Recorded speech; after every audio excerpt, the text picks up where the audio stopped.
अभी next question हम लोग ले रहे हैं types of marine insurance. So marine insurance के अगेन टाइप्स ऑफ पॉलिसी हम देख रहे हैं। सो तुम क्या बोलोगे, मीनिंग तुम्हारा आंसर ए बी फॉर्म में होना चाहिए, या तुम ए मीनिंग करो बी एग्जाम्पल कर देना तो भी चलेगा। सो मरीन इंश्योरेंस एक ऐसा इंश्योरेंस है जो डेंजर्स या रिस्क एट सी के तौर पर शिप या कार्गो का किया जाता है। सो ऐसे टाइप का इंश्योरेंस को मरीन इंश्योरेंस बोलते हैं। So let us come to the marine insurance के पॉलिसीज। बहुत इजी है, फटाफट हो जाएगा। टाइम पॉलिसी, सपोजली तुमने निकाला 1 जून 2017 से 19 अक्टूबर, मतलब जून जुलाई अगस्त सितंबर अक्टूबर 5 महीने का निकाला, ठीक है। ये भी चल सकता है, या 1 जून टू 30 जून, 1 अगस्त टू 30 अगस्त, ऐसा भी कर सकते हो, ठीक है। सो आज की तारीख क्या है, 4। सो तुमने निकाला, ये तारीख रहने दो तो भी चलेगा, 4 महीने का, 5 महीने का। टाइम पॉलिसी नॉर्मली ये कुछ महीने का हो सकता है, या साल का भी हो सकता है शिप रही तो। वॉयज पॉलिसी, आजकल एक शिप जाती है मुंबई टू गोवा, उसको आंगड़िया बोलते हैं। सुना है तुमने? सुना है तुमने? मुंबई टू गोवा शिप शुरू हो गया, सुना है तुमने? वॉयज रात को निकलती है शिप और दूसरे दिन सवेरे आई थिंक साउथ गोवा पहुंचती है। So that is a voyage policy. Mumbai to Sri Lanka 3 days, Mumbai to Singapore will take around 8 days, Mumbai to Japan 12 से 15 दिन, Mumbai to USA non stop जाएगा तो 26 दिन, रुक रुक के जाएगा तो 53 से 54 दिन। तो तुम वॉयज का पॉलिसी निकाल सकते हो सकता है तुम्हारा सिर्फ वॉयज 3 दिन का हो, मुंबई टू श्रीलंका 3 दिन का इंश्योरेंस हो कार्गो का, ठीक है। और तीसरा मिक्स पॉलिसी, टाइम फ्रेम भी है वॉयज भी है, दोनों को मिक्स कर दिया, that's a mix policy, correct. चौथा वैल्यूड पॉलिसी। वैल्यूड पॉलिसी बहुत इंटरेस्टिंग है। अभी क्या होता है कि अब जैसे एक पेंटिंग ले लो, पुरानी पेंटिंग ले लो, उसका वैल्यू कैसे निकालें। अपने से लोग सोचे 1000 रुपया, हो सकता है वो करोड़ की हो। तो कुछ ऐसे चीज है, वैसे बहुत कम है, हर चीज का लगभग वैल्यू तो तय रहता है, लेकिन कुछ पुराने एंटीक पीसेस, कुछ पेंटिंग्स, उसका वैल्यू निकालना बहुत कठिन है। तो जो सब्जेक्ट मैटर का वैल्यू जो है, it can be old paintings, diamond jewellery.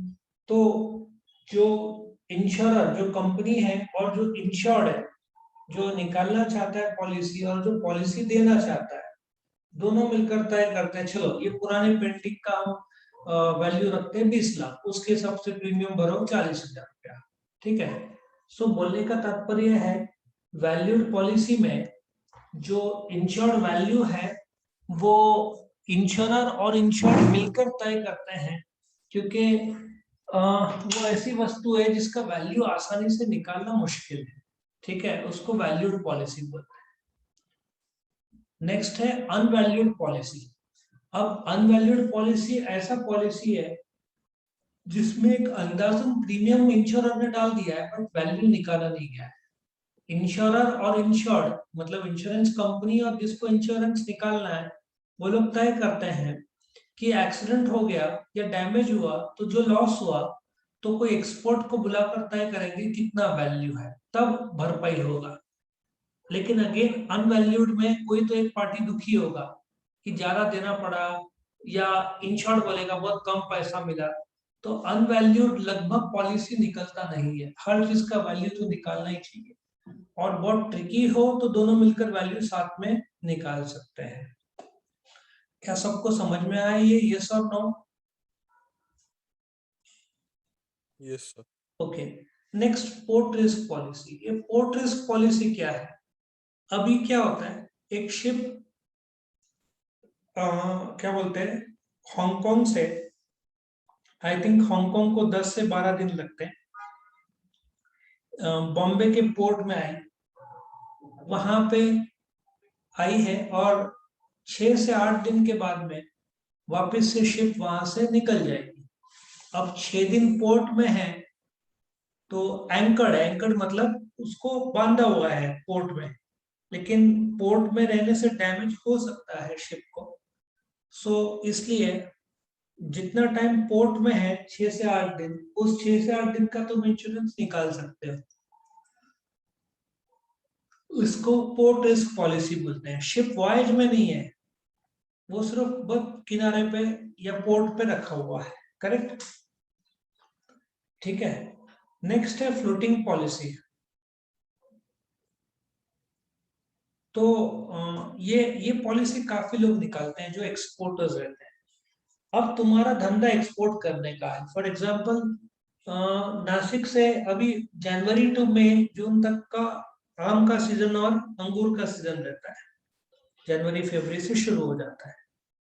अब तुम्हारा कंसाइनमेंट जो है उसका वैल्यू है 8 लाख रुपया। तुमने 8 लाख रुपए का प्रीमियम भरा, कुछ 10 से 15 हजार आएगा। 2 दिन बाद फिर एक्सपोर्ट है, 6 दिन बाद फिर एक्सपोर्ट है, 8 दिन बाद फिर एक्सपोर्ट है। तो तुम हर बार नया पॉलिसी लेने के बजाय तुम इंश्योरेंस कंपनी को बोलते हो, एक काम कर, जैसे मेरा प्रीपेड मोबाइल कार्ड है जिसमें 999 का 3 GB मिलता है 3 महीनों के लिए, तो मुझे बीच में निकालने की जरूरत नहीं। तो 1 करोड़ का हिसाब से प्रीमियम कितना आएगा, 2 लाख रुपए। ये 2 लाख रुपए लो, अब ये प्रीपेड हो गया। अब तुमने पहला भेजा 8 लाख रुपए का, तो इंश्योरेंस कंपनी बोलता है करोड़ में से 8 लाख कर दिया माइनस, अब बचा 90 लैक्स। अगला गया 12 लाख, बचा 80 लैक्स। फिर गया 10 लाख, बचा 70। ऐसे करते करते जब तक जीरो नहीं हो जाता तुम, मतलब फ्लोटिंग पॉलिसी ऐसा पॉलिसी है, तुमने एक साथ बड़ा कवर निकाला कार्गो का, ठीक है, और फिर तुम जैसे गुड्स एक्सपोर्ट करते गए वैसे जो वैल्यू निकाला था वो कम होते जाएगा, और फिर एक समय आएगा 90 लैक्स तक का बेच चुके, लास्ट का 10 लाख, तो तुम्हारा वैल्यू जीरो, वापस से प्रीपेड। 3 महीने बाद तुम्हारा प्रीपेड खत्म हो जाता है, तो वापस अगले 3 महीने के लिए रिन्यू करो। क्या समझ में आ रहा है फ्लोटिंग पॉलिसी सबको?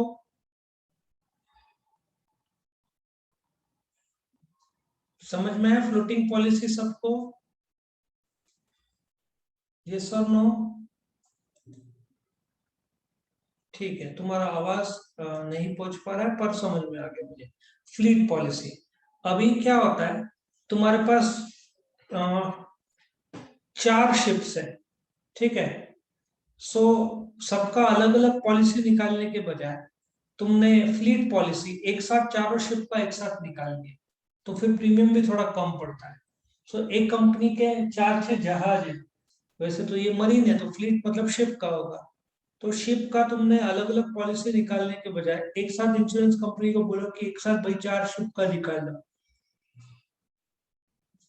तो दैट्स अ फ्लीट पॉलिसी, और वो सस्ता भी पड़ता है। सिंगल शिप का 4 अलग अलग निकालने के बजाय एक साथ निकालोगे तो सस्ता पड़ेगा, सो इसको फ्लीट पॉलिसी बोलते हैं, ठीक है। सो ये तुम्हारा टाइप्स ऑफ मरीन इंश्योरेंस था तुम्हारे सामने। इसका और भी पॉलिसीज मैंने डाले हुए हैं मरीन के, लेकिन ये मेन पॉलिसीज है, ठीक है।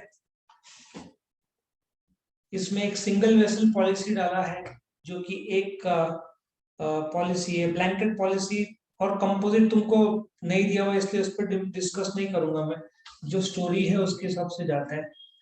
क्लास ट्रिप जाएगी, ऐसे सोचो मुंबई टू गोवा का प्लान किया है ट्रिप का, ऐसे सोचो, सच में नहीं है भाई, सोचो। क्लास ट्रिप जाएगी, टाइम है 16 में से 25 में, कहाँ जाएगी, गोवा, ठीक है, टाइम। और वॉयज मुंबई टू गोवा होगा, मैंने बताया था तुमको अंगड़िया शिप जाती है। सो गोवा का प्लान किया, वॉयज होगा मुंबई टू गोवा, शिप से जाएंगे। जैसे ट्रिप का डेट नजदीक आता है, मिक्स फीलिंग खुशी और एक्साइटमेंट का हो रहा है। सो तुमने गोवा जाने का टाइम फ्रेम निकाला, फिर वहां पे वॉयज बॉम्बे टू गोवा सोचा, फिर मिक्स्ड फीलिंग, बच्चों को मिक्स फीलिंग, एक्साइटमेंट, डर, पापा को डर, बच्चों को खुशी, ठीक है। ट्रिप का कॉस्ट वैल्यू होगा 4,000 रुपए। उस समय तो 4,000 था 10 साल पहले, अभी कम से कम 6-8 हजार से कम तो पॉसिबल ही नहीं होगा।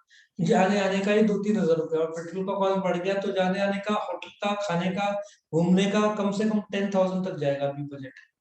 सो वैल्यूड पॉलिसी हुआ। Unvalued policy, so time class का ट्रिप 16 में से 25 में, voyage Mumbai to Goa ship से जाएंगे। वैसे शिप का ही कॉस्ट 6,000 रुपए था लास्ट, मुझे जितना याद है। जैसे जैसे ट्रिप का टाइम नजदीक आ रहा है वैसे मिक्स फीलिंग आ रहा है। ट्रिप का वैल्यू रहेगा 4,000 रुपए, चौथा पॉइंट इसलिए 4,000 रखा है। तो वहां के शॉपिंग, स्टूडेंट्स के शॉपिंग पर डिपेंड करता है, इसलिए शॉपिंग अनवैल्यूड है। सो गोवा में जो तुम शॉपिंग करोगे, ज्यादातर लोग काजू और कुछ लोग चुपके से वाइन और दारू लेके जाते हैं। वैसे अलाउड नहीं है, चेकिंग होता है, लेकिन कुछ लोग चुपके से ले जाते हैं क्योंकि वहां पे टैक्स लगता है तो सस्ता पड़ता है। तो पहला है कौन सा, time policy. May first, May 16 से 25 में जाओगे, voyage Mumbai to Goa shift करोगे। नजदीक आ रहा है टाइम तो मिक्स फीलिंग आ रहा है। उसके बाद वैल्यू है, ट्रिप का वैल्यू पड़ेगा 4,000 रुपया, पर शॉपिंग का कोई वैल्यू नहीं, वो तो तुम पर डिपेंड है। फिर गेटवे ऑफ इंडिया पोर्ट से शुरू होने वाली है ट्रिप, ठीक है। गेटवे ऑफ इंडिया पोर्ट सोचो तो तुमको आसानी होगा। फिर सिंगल वेसल है, नाम है टाइटैनिक, उसमें जाएंगे। टाइटैनिक पानी के ऊपर फ्लोट होते हुए बहुत सुंदर दिख रही है, ऐसा सोचो तुम टाइटैनिक पे बैठ के जाने वाले हो। पर स्टूडेंट ज्यादा है, इसलिए फ्लीट करना पड़ेगा। एक शिप में 30-40 लोग आ सकते हैं और 200 बच्चे हैं, तो 3-4 शिप करना पड़ेगा, ऐसे सोचो। और ट्रिप रात को 10 PM को शुरू होती है। रूम एयर कंडीशन, इसलिए ब्लैंकेट्स लगेंगे। और टैंक टैंक बहुत ज्यादा है था, ठंड बहुत ज्यादा था, इसलिए ब्लैंकेट कंप्लीट प्रोटेक्शन नहीं दे पा रहा था, ऐसे सोचो, ठीक है ना। कंपोजिट मतलब एक साथ गुड्स का और कार्गो का एक साथ हो जाएगा। एक मिनट, ये कुछ तो कहा गया, मरीन, हाँ, यहाँ पे थैंक नहीं, ठंड है। चलो ठीक, इसको मैंने चेंज कर दिया।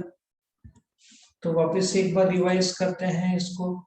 तो ट्रिप मुंबई टू गोवा जाना है 16 में से 25 में, वॉयज मुंबई टू गोवा होगा। नजदीक आ रहा है टाइम तो मिक्स फीलिंग आ रहा है बच्चों को। वैल्यू होगा ट्रिप का 4,000 रुपया। शॉपिंग का वैल्यू अनवैल्यूड है। मुंबई के गेटवे ऑफ इंडिया से जाएंगे तो पोर्ट मुंबई का गेटवे ऑफ इंडिया सोचो। वैसे कोई पोर्ट नहीं, JNPT पोर्ट है, लेकिन फिर भी गेटवे ऑफ इंडिया पोर्ट सोचो। और एक सिंगल वेसल पॉलिसी है जिसका नाम है टाइटैनिक, उससे जाओगे, लेकिन बच्चे बहुत ज्यादा है तो फ्लीट पॉलिसी लगेगा। टाइटैनिक समुद्र के ऊपर फ्लोट कर रही है तो बहुत सुंदर दिख रही है। तुम बैठ गए रात को, ठंड बहुत है तो ब्लैंकेट दिया, बट कम पड़ रहा है, इसलिए कंप्लीट प्रोटेक्शन नहीं हो पा रहा है। कंपोजिट मतलब कंप्लीट पॉलिसी, शिप और कार्गो दोनों का। तो इस प्रकार से पॉइंट्स तुम्हारा कंप्लीट होता है, लिख के निकालो।